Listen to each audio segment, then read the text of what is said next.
अस्सलाम वालेकुम दोस्तों, कैसे हैं दोस्तों। मैं उम्मीद करता हूं कि मेरे तमाम दोस्त खैर से होंगे। दोस्तों मैं आपका भाई शौकत है, तो तुसी वेख रहे हैं शौकत गोट फार्म।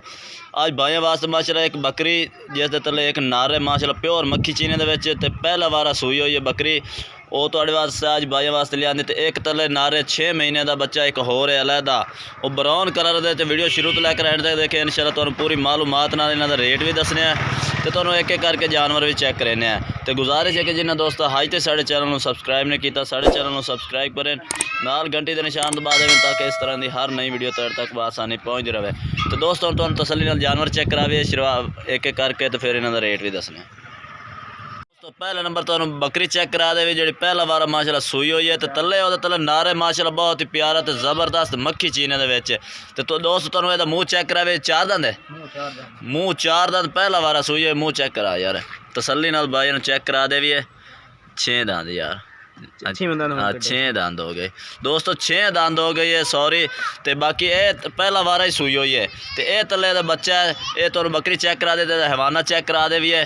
इन बच्चे ने ले ली है असी यानी कि रोकने की बड़ी कोशिश की है, बच्चे ने ले ली है। वेखो यानी कि एक बच्चा ये तले पाल रही है, ठीक है ना। यह हवाना माशाल्लाह तो ज़बरदस्त बकरी है माशाल्लाह। नकौड़ा फेस तुम चेक कर सकते हैं, ज़बरदस्त वेल चेक करो, लंबे पूँछ दी ते बिल्कुल ही छोटे छोटे सिंह बकरी है माशाल्लाह। ज़्यादा वड्डे सिंह नहीं करती, जिन्हें लाई खड़ी है एडे ही सिंह ये रासन चाहे बुढ़ी हो जाए तो ये सिंह एडे ही रहसे। तो दोस्तों ये बकरी है तो ये तले बच्चा चेक करा दे। जो बच्चा फिर ये तले बच्चा है। ये दोस्तों ये तले बच्चा है तुम वेख सकते हैं, ये ले रहा है तो हूँ इहदा अलहदा भी चेक करा दे। पहले भी इसने ले ली है, ये देखो चोगरिया बच्चा, ये देखो। तो दोस्तों ये तुम कला चेक करा इस टाइम ये 2.5 ते 3 महीने का बच्चा है, यानी कि 3 महीने हो गए सूई ने तो क्रॉस होने के काबिल भी हो खड़ी है। ये बच्चा है ले रहा है। इन बच्चे कलन पाते और भी चेक करा।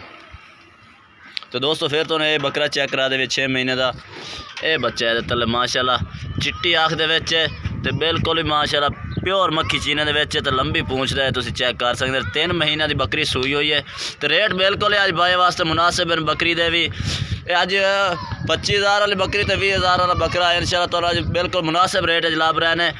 35,000 रेट है भाई इन्हों का, कोई भाई खरीदना चाहे बकरी का 35,000 रेट है। एक तले के नारे तो मजीद राबता नंबर स्क्रीन पर चल रहा है, प्यार मुहब्बत भी हो जासी। एक तले के नारे तो 35,000 दोस्तों रेट है इस बकरी का।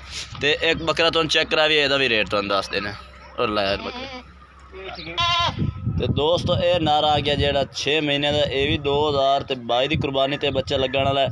वाइट आँख दे ब्राउन कलर के तुम फुल ब्राउन है थोड़ी थोड़ी यानी कि चिट दे रहा है, यानी कि थोड़ा थोड़ा चीना भी है, ज़्यादा तौर है ब्राउन कलर के। तो लंबाई माशाल्लाह चेक करो तो डबल हड्डी का जानवर है माशाल्लाह, ज़बरदस्त लंबाई। तो पूँछ चेक करो, पूँछ भी लंबी माशाल्लाह। तो वाइट आँख दे बिल्कुल ही छोटे छोटे सिंगा तुम चेक करें वाइट आँख दे तो बरीक जिल्द का है।